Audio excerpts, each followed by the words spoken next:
Hello and welcome to Houston Fishing. Today we're gonna put together a simple um, pulley rig, a pennel pulley rig. Um, Now there's plenty of shop bought ones you can buy that are pretty good, but personally I think there's something special about either tying your own fly and catching a trout, um, tying your own rig, catching a cod. It's just something. It just adds that bit more to it. That's my own personal take on it. But like I said, there is plenty of well constructed rigs out there, and they're really cheap enough. So it's just this is basically just a matter of passing time on.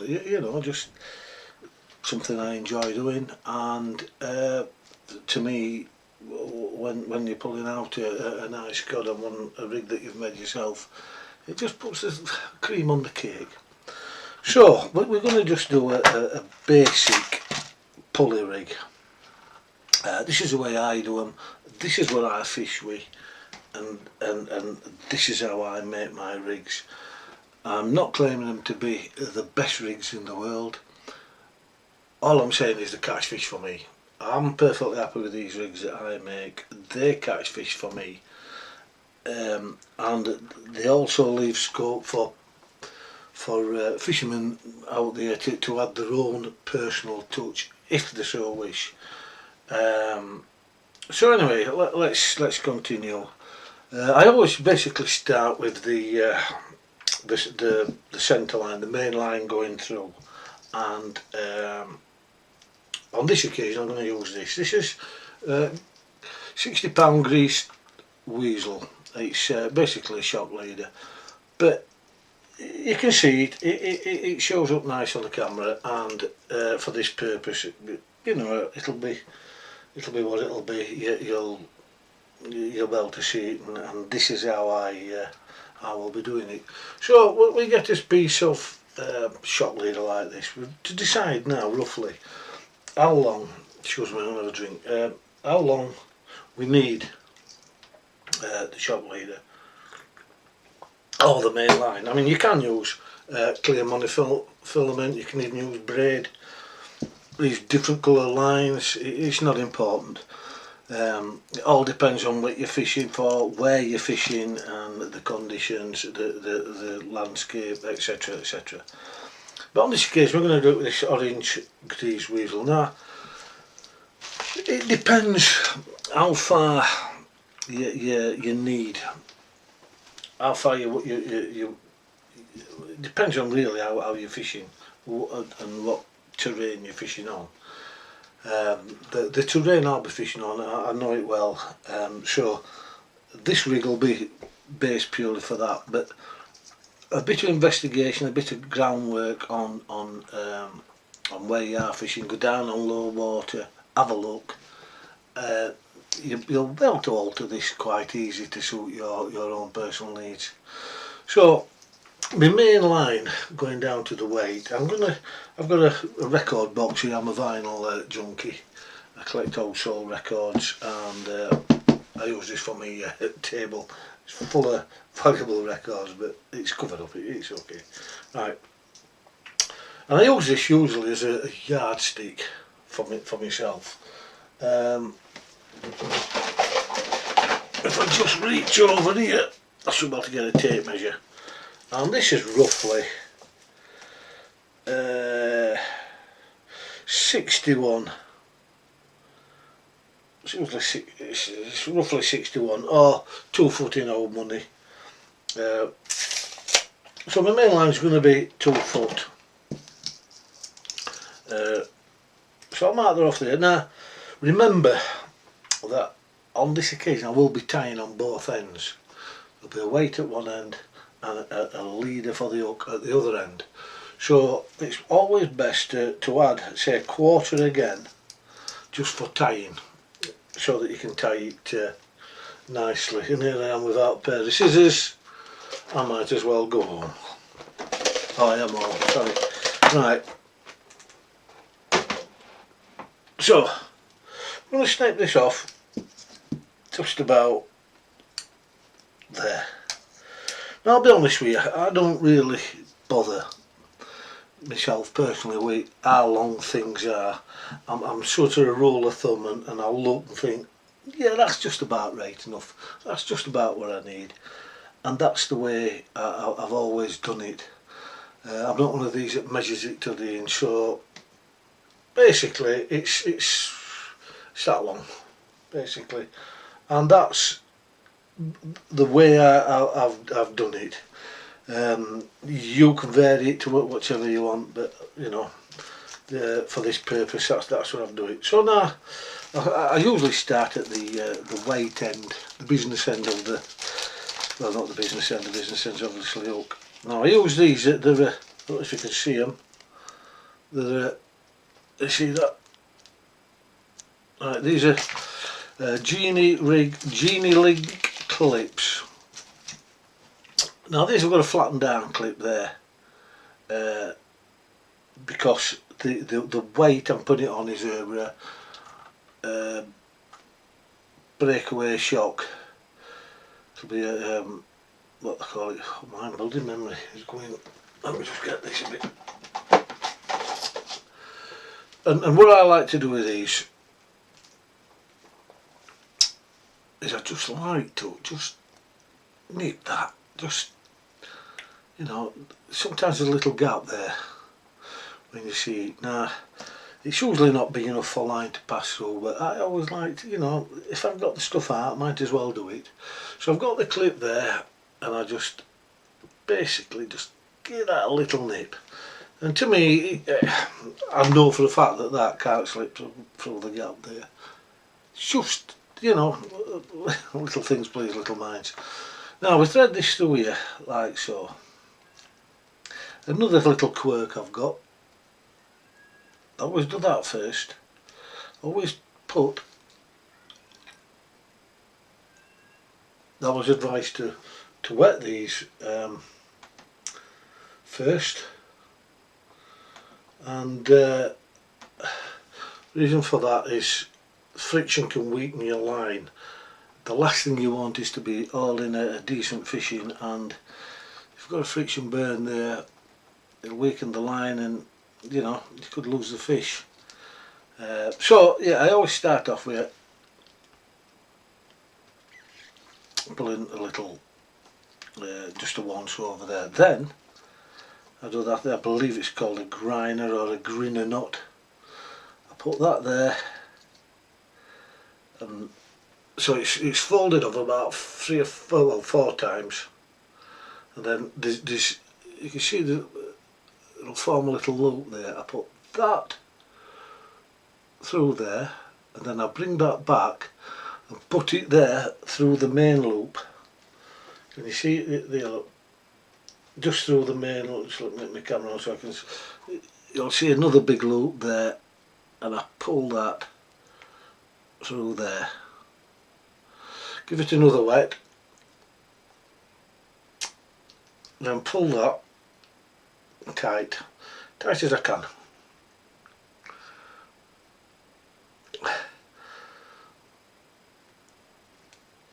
Like so. Now because this is thick line and it's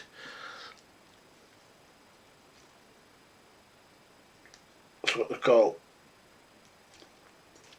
but you'll get that tied like that and pull it down like that.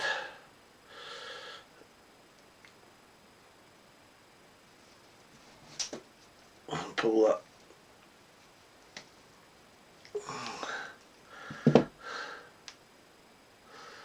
Like that. I can assure you that that's not going anywhere. That's not going anywhere. So basically you've got that now tied there. You can smarten that up more if you want by cutting that bit down, but because it's on the weight end, it doesn't really, you know, it doesn't really matter. I'm just trying to see, if you just bear with me a moment.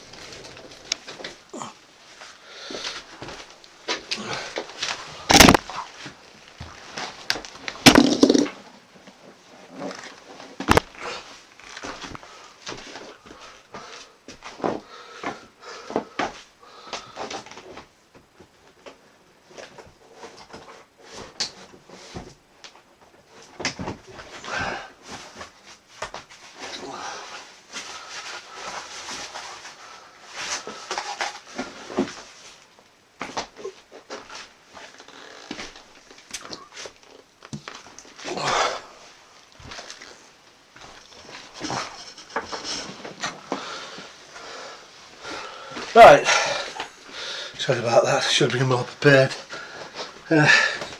Right, this is a breakaway impact lead, and when the rig's fully complete, I'll show you the basically how this works. So we've put us clip on at the end. I can assure you that will be going nowhere. That's going nowhere. That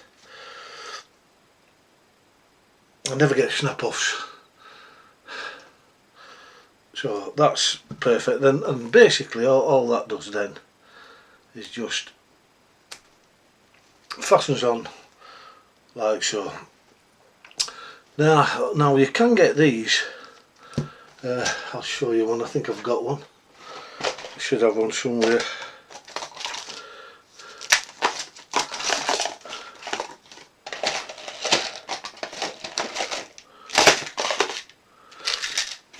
Right, you can get these basically.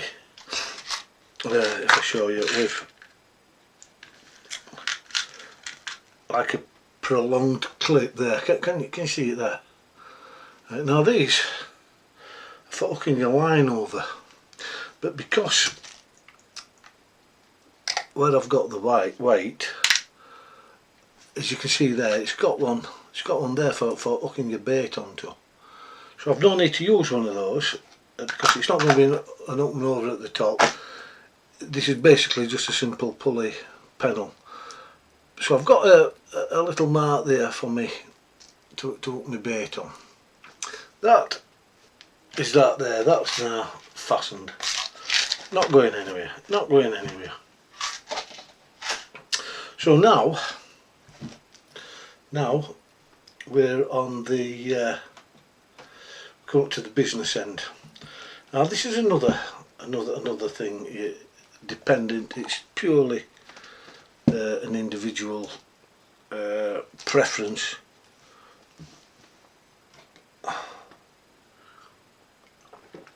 But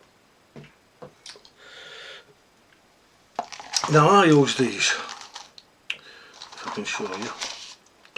I've had a lot of success with these, and they just do for me what it says on the tin. Now I don't know whether this is actually going to I don't know whether these are just going to be big enough. I'm really hoping they are. But they're basically what I use for coarse fishing, and I thought, well, do you know what?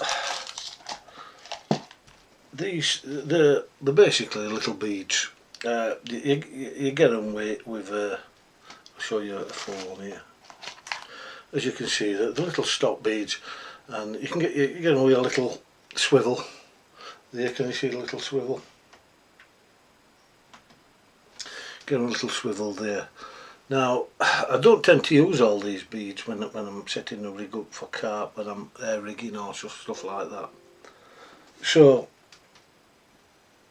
basically, what I do, these that's left that I haven't used, instead of throwing them away, I like to use them on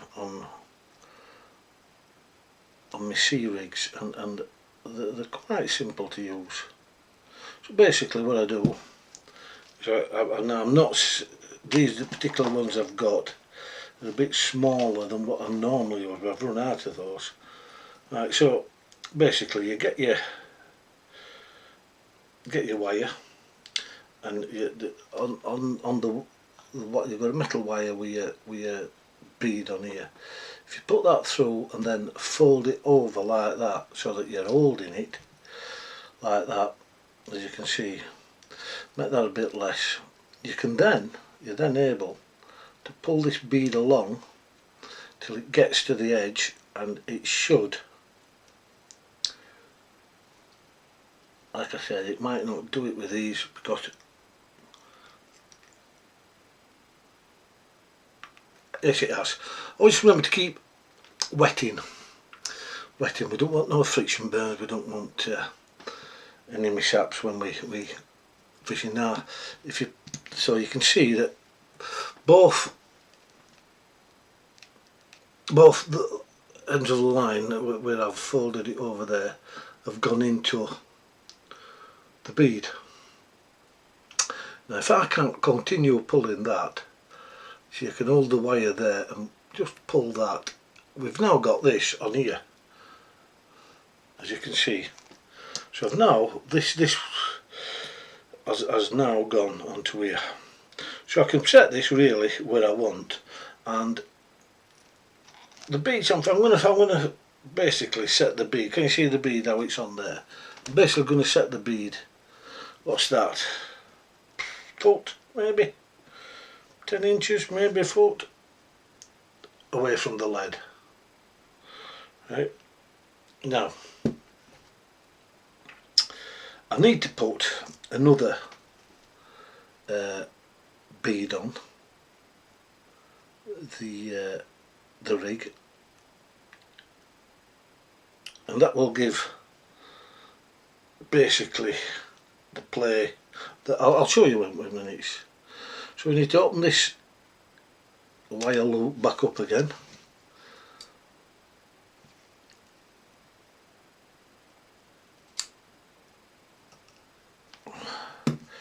Need to open this wire loop back up again, like so. So once we've got, so we've got that open now. Now again, I've already got, as you can see, it's already, so it's pointless doing it anywhere else. So you just fold that back over like so.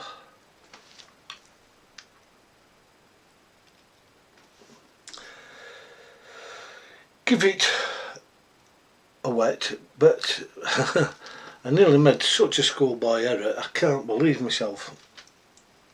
Right, once you've got to that stage, before we put the next bead on, we need to put one of these fellas on, which is basically a barrel swivel, I think they're called. Barrel swivel. Can you see that? It's a barrel swivel.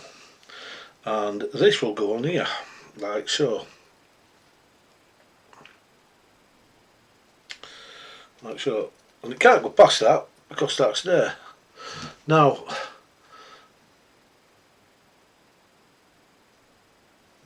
because I know where I'm fishing, I mean that's pretty tight, that. There's no way it's going to be more or less on that.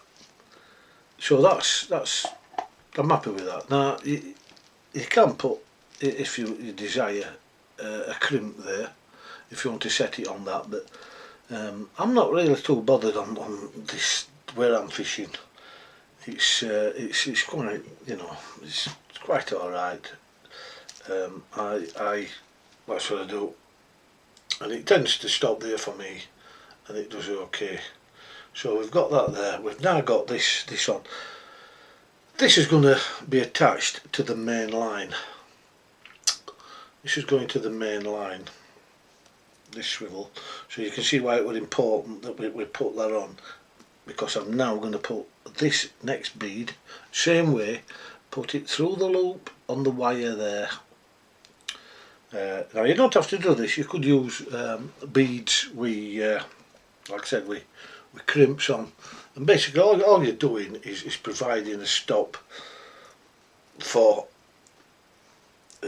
well, basically it just allows that it just allows this to run away from that before the fish registers the fact that there's a great chunk of lead on end on it. It'll register on your rod with a bite before the fish actually feels this fella and has a chance to spit it out. So once we've got that, like so, again, quite simple, you move your bead up to the end like so, pull it, make sure you wet it again, pull it over them two lines, you will feel it go over. It says, and there we go. there it's over, straight over. Now we put that away, put them away because I lose them if I don't put them away straight away.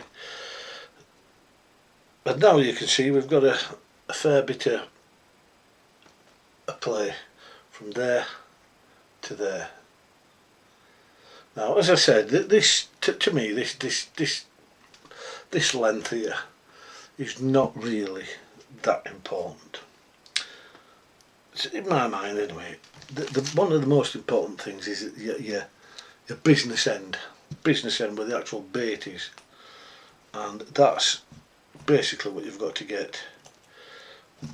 So you can alter that to any what sort of run you want.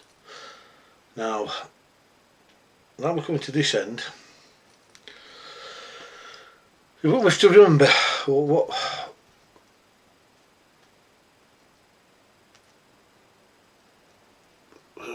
probably now we're going to fasten on this end a swivel, and same again a barrel swivel. Now this swivel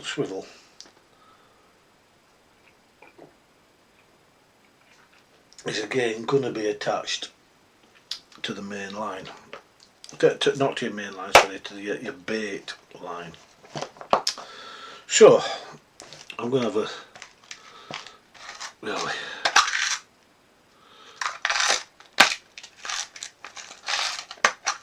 now this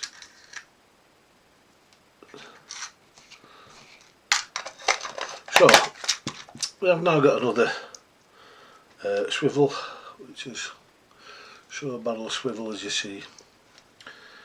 We fold that through there. Again, what I like to do, some people don't.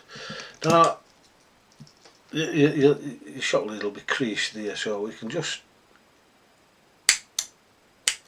snip that off like so. Again, I can't stress enough how important it is to wet it. You don't want to friction burn. Again, I always, it's just an habit I've got, I always put one of those before I do anything else. Now this is not right good. I don't usually use this. I usually use clear monofilament for the main line, probably £50, but this is so you can basically see it better on the screen. I then go round again. I find it's too thick, but for this purpose it'll be fine, just to show you. So then we roll it over 4 times, and next to the barrel you'll see a little, like a loop there. Get this end and put it through that loop.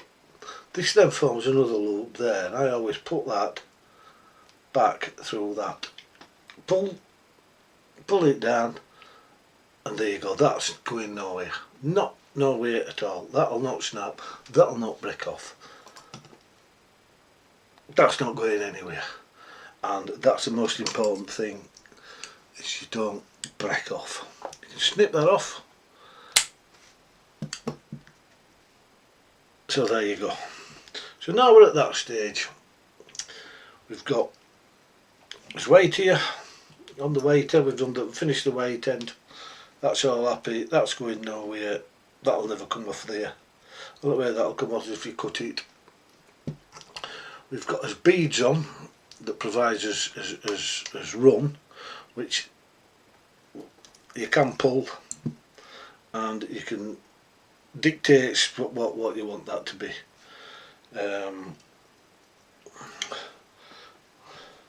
then we're now at the business end.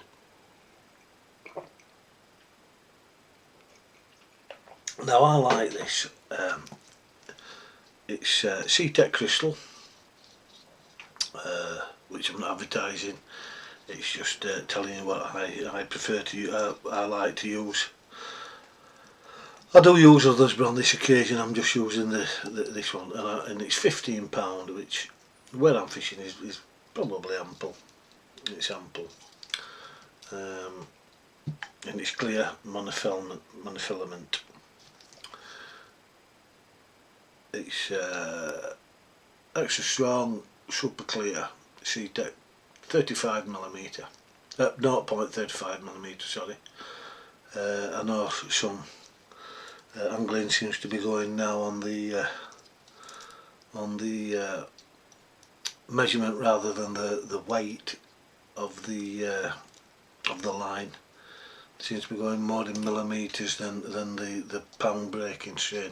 So I thought, whoever uses what, it's 0.35mm and it's got a breaking strain of £15. Why we're doing that, I don't know. It saved us many years knowing the breaking strain, but hey oh, away we go. Right, same with this. Always wet it. I always wet it.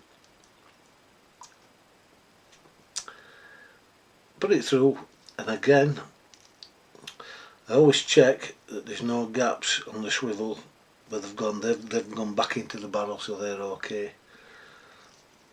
And then tie that up again like that. That's my own little quirk, that's what I like to do. And then 4 times round. Again, it leaves you a little loop there. Put the loop through. Put the end there. Put that end there. Through that loop there. Right, so, and then back through that loop that you've made there. Get another wet, pull it tight, like so. That is going nowhere, and because this is thin, it's only £15. Sometimes I just like to just put another little at the end there, because it's away from the business end of the line. I just think, you know, just another little turn. It's just my preference. Basically, probably no need to do it, but it's what I like to do. It's what I like. When I cast out, I'm confident that note's going to break off or anything like that, and so that's what I like to do. But it's entirely up to you. I'm only telling you how we do them. Now, we've got this here. We're now going to be. We can determine wherever that goes. So I can go right up here with that, should I so desire. I usually like to get a gauge of where this is gonna clip. If I have it at, you know, something like that. That's going to be there. That's going to be there. So that's going to make sure that's. I usually get a gauge to where that clip there is. See it there at the bottom, and I just cut a bit off because you know, again you're tying, and really if it's round about there you're sort of okay. But now we're at the business end of the proceedings, and again, these are my own preferences, what I like to do.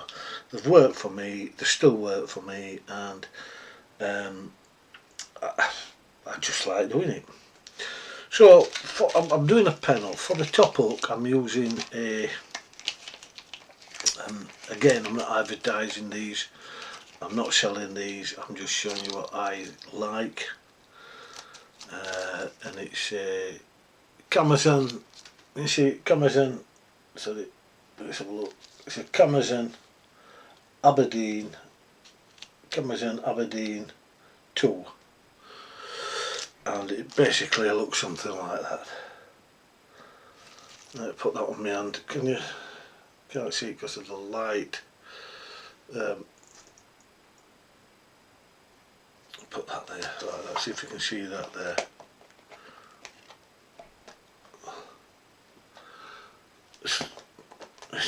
just turn this light off.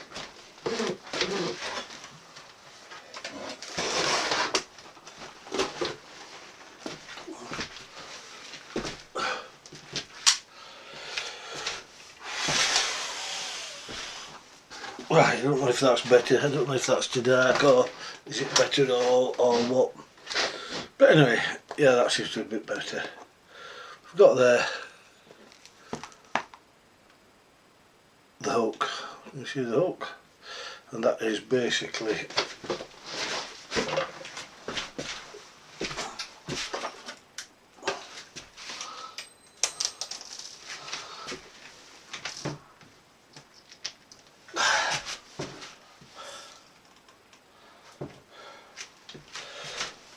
right, that's better. So basically it's an Aberdeen, a Cash Aberdeen tool. Like so. Now this is my top hook, this is going to be the hook that I'm going to put into the top of the bait. This is going to go sort of double hook if you like your fish. And this has got to be free flowing, because basically depending on your size of your bait, whatever size you want, this has got to hook in the top.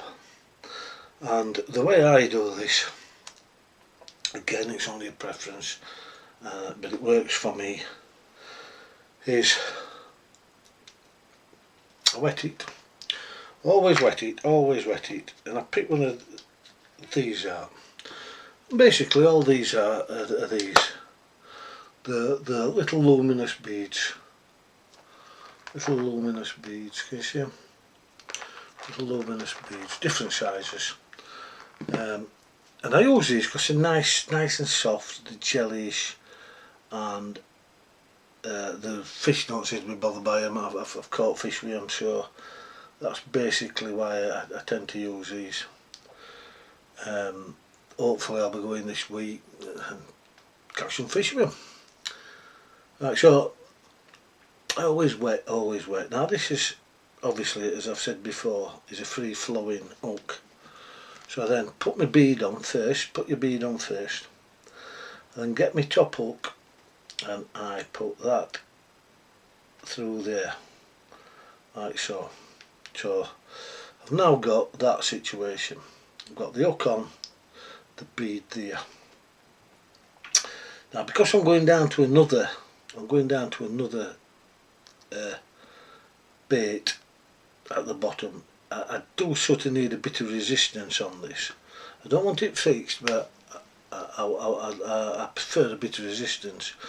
So what I do, I'll just wind it round the shaft, the shank there, 2 times, and then I pull this bead, remember the bead? It's the one I prepared earlier, and I just push that over there. That will then give me that situation with the beads over the shank. It just fits snugly there, and I'm able to move it up, move it down, but it just gives me that, it doesn't go freely, so I've got that little bit of resistance to determine where I need to put this regarding the size of the bait. Now sometimes I like to do this, so we'll just take this off again, just take all that off again, like so, because it depends the times I'm fishing, etc, what I'm fishing for and what the water's like. But sometimes I like to have some rigs made up, there we go, that's got a bit of glitter on, and it just gives a little flash in the water on this. So we'll put one on here. I mean, you can use these if you want, like big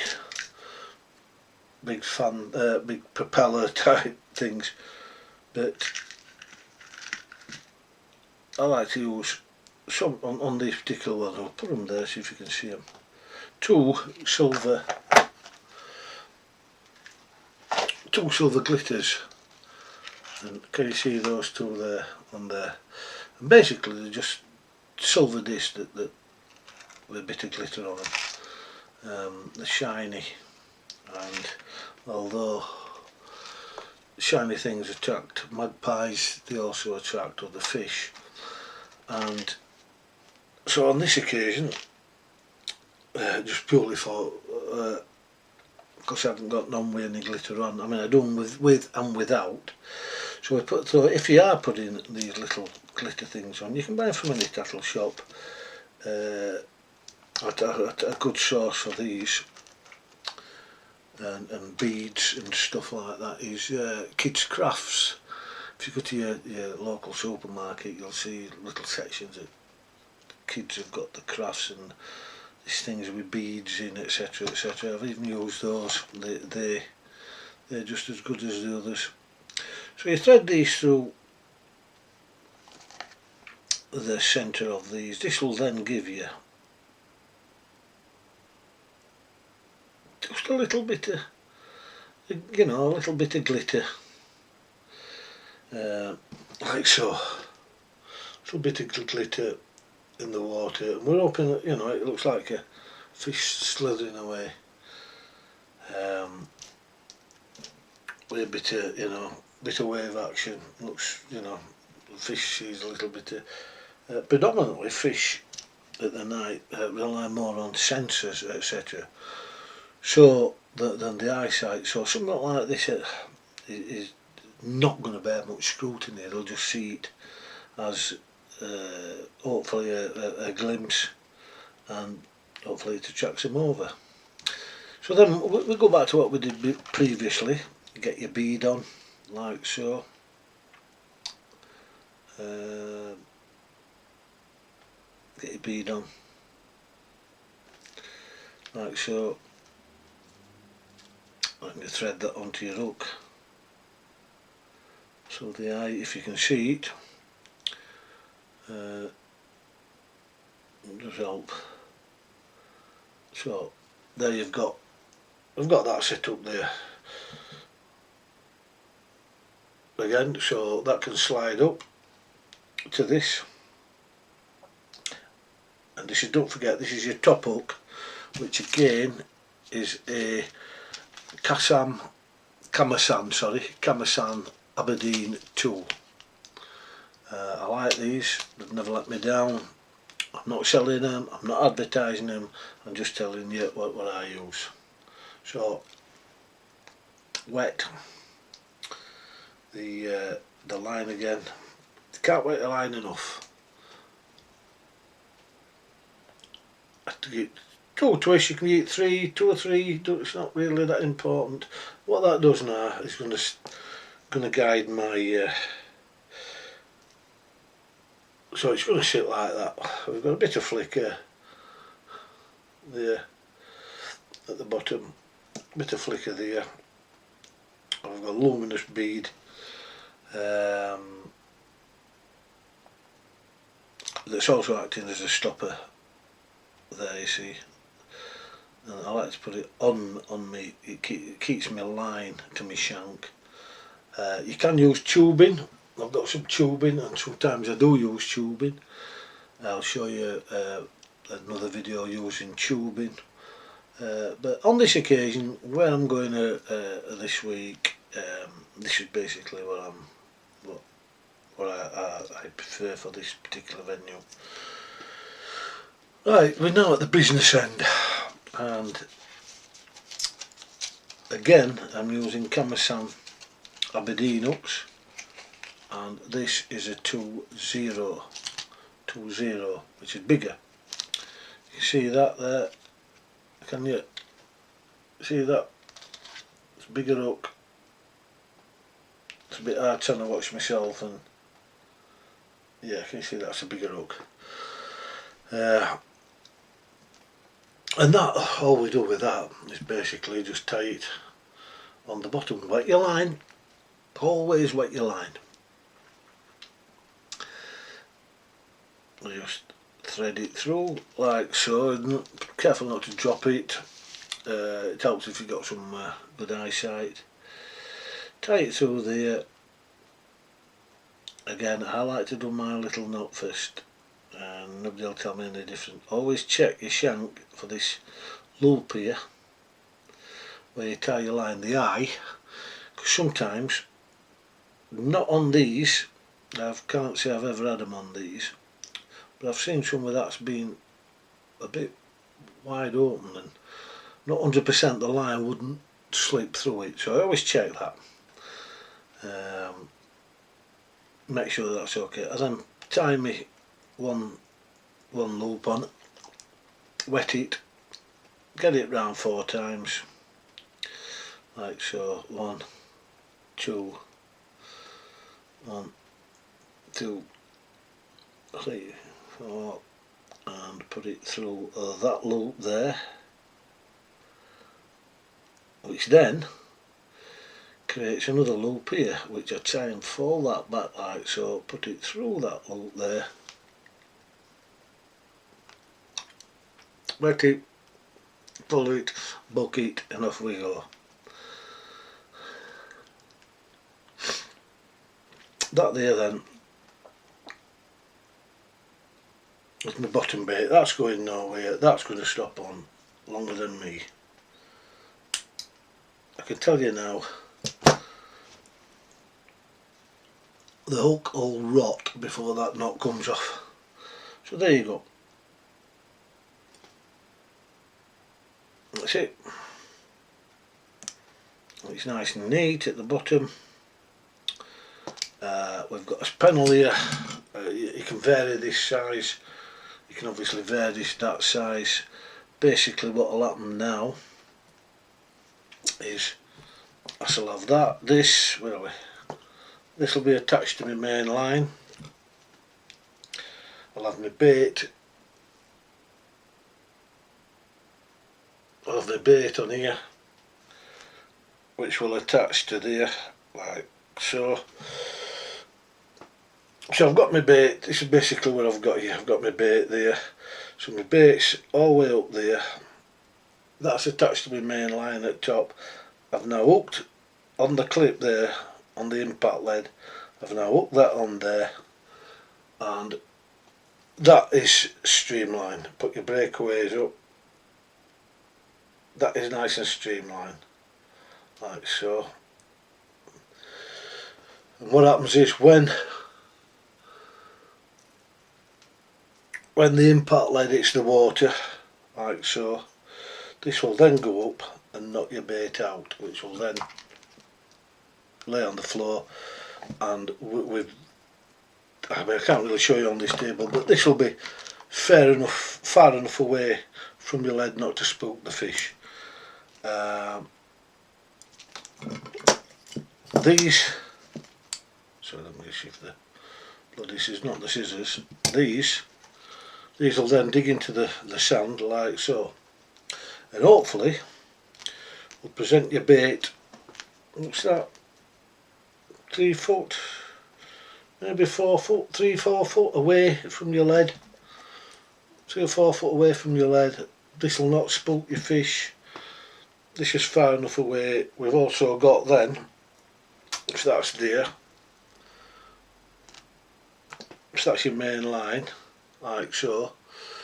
You've also got that much, well, if that's there, you've also got that much run before the fish feels this, giving you a better chance to hook it. And like so, this will be hooked into the sand. Like so, this will be hooked into the sand with these spikes. And when you're retrieving, if you've got a fish or you're just checking your bait, doing it for another cast, these then open up like so, and it just drags along nicely. And that's the simple Houston Pennel pulley rig. If you enjoyed that, if smash a like, it does help us. Subscribe if you want to see more. more videos. Subscribe to us, you'll not miss a thing. Like I said, it's the way we do it. We don't profess to be experts, we do catch fish, and this is basically what we do. We'll show you rigs, tactics, and we'll show you how we fish. We're not experts, but we do catch fish. So anyway, I'll probably see you Monday. I'm going up the Holderness coast, and I'm going to try and fish all the, not fish, sorry, film all the marks, so you'll see out there before you go kind of what the marks look like, so you know you've got a little idea of what you're going to expect when you get there. That'll be Monday, and hopefully you'll join us for that. So smash a like underneath, leave a comment. We're fine with comments, criticism, praise, what they call it, like I said, criticism, praise, equally. We're not bothered, we'll take on board any suggestions. Don't matter to us, we're always willing to learn, others. And please subscribe. See you again. This is Houston. See you fishing.